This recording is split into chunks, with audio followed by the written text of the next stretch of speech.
This has been a very exciting week in Florida, barn owl cam number 1. All 3 nestlings are flying around. They're all fledged. This is a great thing to see. They're flying around. Fortunately, we don't get to see. That's another owl. I'm not sure if that was one of the parents there.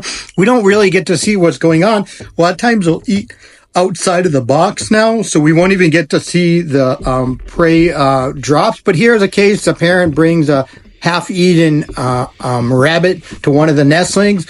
So hopefully we'll get to see these guys around a little bit longer. But at some point, they end up roosting outside of the box. They're currently still inside of the box, roosting during the daytime. So keep an eye on Florida barn owl cam number 1. In barn owl Florida cam number 2, we've had some sights of the pair, the male and female, courting inside of the box. So they may lay a second brood. So let's hope out on